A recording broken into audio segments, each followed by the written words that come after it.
Fun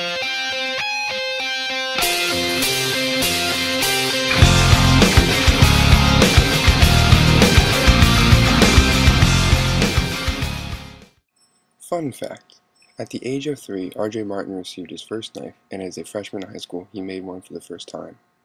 R.J. Martin has worked as an airframe designer and has a degree in materials engineering, both of which have influenced his knife-making skills.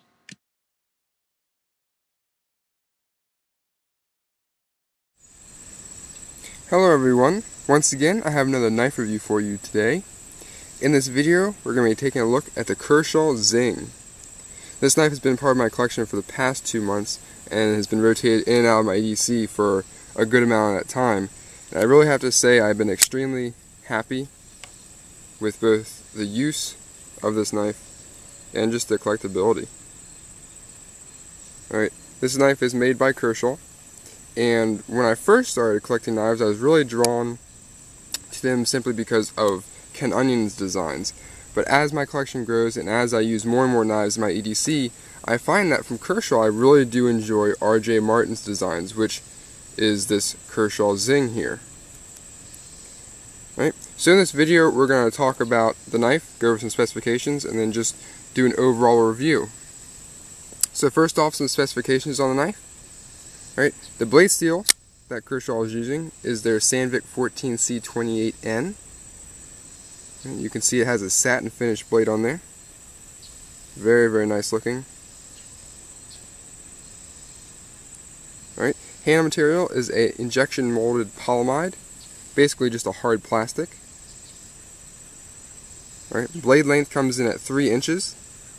Handle length, or closed length, comes in at 3 7/8 inches. And overall length is 6 7/8 inches. So a pretty sizable knife, weighing in also at 3.1 ounces. Alright. So when I purchased this knife, the main idea was for EDC. I wanted something different. I hadn't picked up Kershaw in a while, and so I decided to go with the Kershaw Zing. Now, if you watch my videos, and you have been for a while, you notice that you rarely see a Tanto on my channel. I'm not a big fan. They look boxy and kind of ugly in my opinion. But when I saw this Zing, that Tanto is just very different. It just has a different character about it, I guess, that I really, really enjoy. So that's one of the main reasons I actually picked this guy up. Right. But from the factory, the blade has been extremely sharp, and over use it has stayed sharp. Been very happy with that. It actually took me a couple days to figure out. Most Tantos that I'm familiar with are chisel ground, but this is actually ground on both sides, which I prefer. Another reason I don't get Tantos is because of that chisel grind. I'm not a big fan. And I was also happily surprised to find that it's ground on both sides. Right. The Zing here has 2 deployment methods. One, and I think the main deployment, is the flipper here. It comes out very fast. Right. You can use a flick of the wrist or a simple swipe, and deploys very smoothly. You also have some thumb studs here. These are the ramp thumb studs, or the exact same ones that are used on the Kershaw Blur. Now, I'm not a big fan of these ramp thumb studs on manual knives. Kershaw also has another knife, the Storm, in their lineup that uses ramp thumb studs, and it just is a very difficult knife to deploy. Not so with this Kershaw Zing. It's very easy, and actually I find it easier to use those thumb studs than I do the flipper sometimes. So it's very nice, very easy to deploy, and very fast. So I really do enjoy those thumb studs. Alright, once the knife is opened, you can see that flipper turns into the finger twirl there. Allows you, once you grip the knife, to have a very, very solid and secure purchase. Right? The handle is very, very ergonomic. I was surprised of how comfortable the actual handle was and how well it melds to your hand. It's just a very, very comfortable knife to use and to hold. Right. Now you can see the polyamide grips here. The texturing on them is what I would call a very mild G10s type texture. It's not as grippy as G10, but I think that's what they're going for. Right? It is held together with some Torx screws there that you can use to take apart if you want to break the knife down and clean. You do also have an adjustable pivot here that you can use to loosen or tighten that pivot if necessary. On the back you have a small lanyard hole. Nothing, you can't really fit any 550 cord in there, but 450 cord would definitely fit in there. Right. Another big reason I actually picked this knife up is because it is reversible for left-handed carry. I love when Kershaw does that to their knives. Not only is this left-hand carry, but it's tip up and tip down for right-handed carry.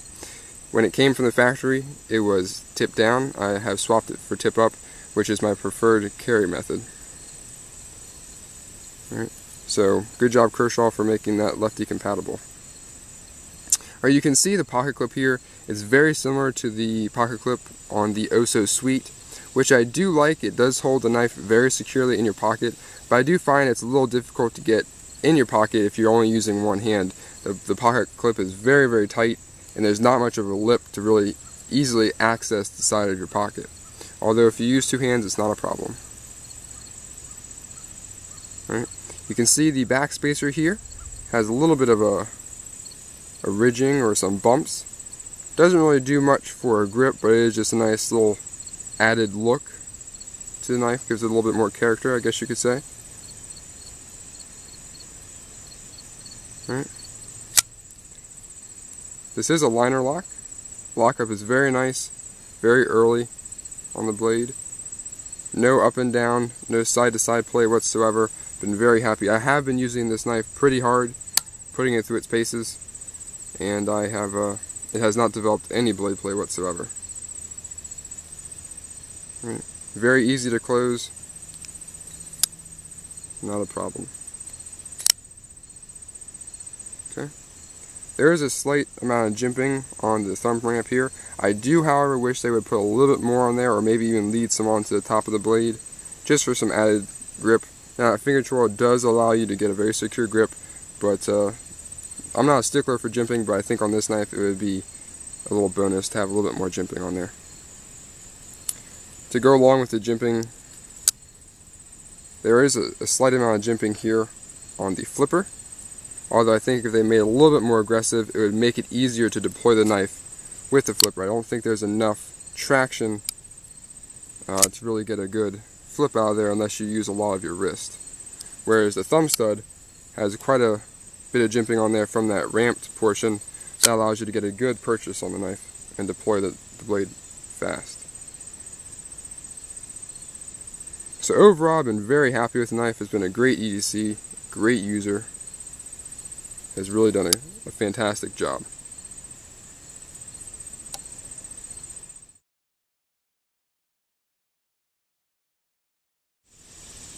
Alright, now for a quick size comparison with the Kershaw Zing. I'm going to leave this closed for the first segment here. Compare it to a Spyderco Delica 4. You can see the closed length is very similar. And now for a Kershaw Leek. Right, the Leek closed is actually a little bit smaller than the Zing. Right, let's open these guys up and give you a comparison.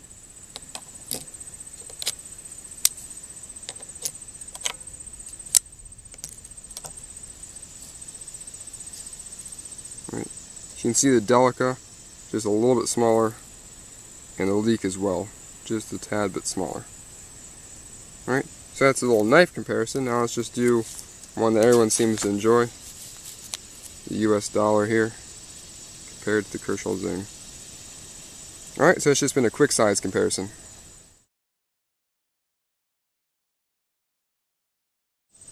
Alright, now for a quick cutting demonstration. Do a paper cut test here.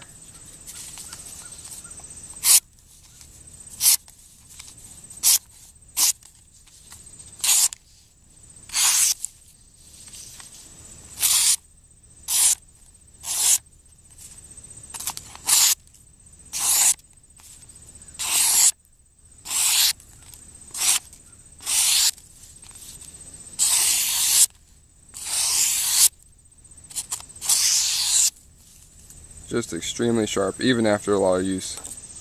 Alright, now for the paracord cut test.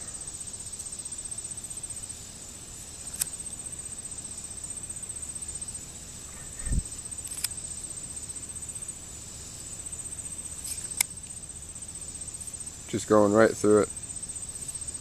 Now you do have to put a little bit more effort into this than some of the other Kershaw's designs that have a recurve blade, simply because that recurve really bites into the paracord and aids in the cutting, where there's not as much belly with the Zing here, but it still does a fantastic job. Alright, now for a quick cardboard test, we're going to try something a little different here. Take this and kind of stab it into the box and see how it does.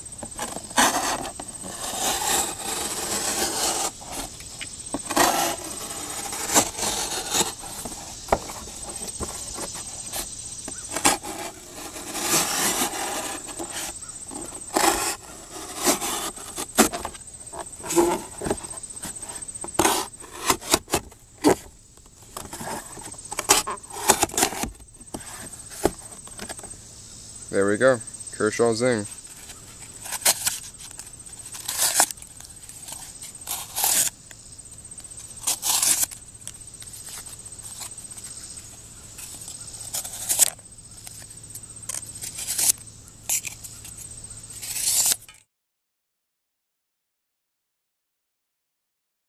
Alright guys, now for the up close and personal segment of the video. Take a detailed look at that polyamide handle that the Zing has on it. See, it's very similar in texturing to G10, although it's not nearly as aggressive. See the flipper there has a little bit of jimping, but I still wish it'd be a little more traction. The groove section of the backspacer. Right, very similar pocket clip to the Kershaw Oh So Sweet.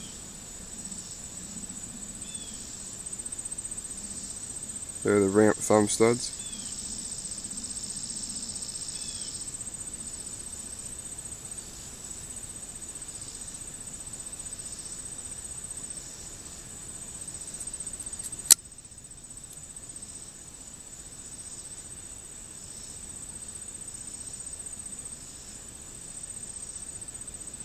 See the very nice looking Tonto. 14C28N RGA Martin USA. Now one thing I did forget to mention in the overview is this has a very thick blade, but it leads into a nice fine point, so it's very good for detail cutting, but you have the strength of that large thick spine. So this is the up close and personal segment for the Kershaw Zing.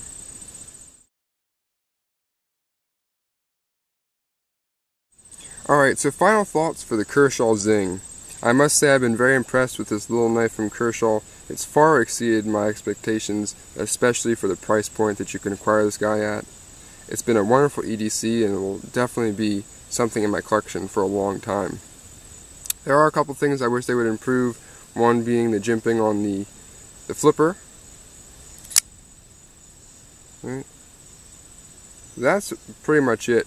I do want to mention I have had some issues with rusting on many of my Kershaws, basically just surface rust that can be easily removed, but this Kershaw Zing has had that same problem, some rust on the liner as well as some spotting on the blade near the thumb stud. I did want to point that out. Although, you use some rubbing alcohol or even some ballistol and it comes off pretty well, you just have to catch it early. Alright? So it's just a great EDC knife, very thick spine there, but comes to a very fine point for easy detail cutting. Right, decent weight, 3.1 ounces for a 3-inch blade, not too bad. Just been a wonderful knife to carry. So if you guys are looking for a relatively heavy duty, I'd say medium duty EDC knife, something just a little different, check out the Kershaw Zing. You won't be disappointed. So thanks for watching guys, appreciate it, and I'll see you next time.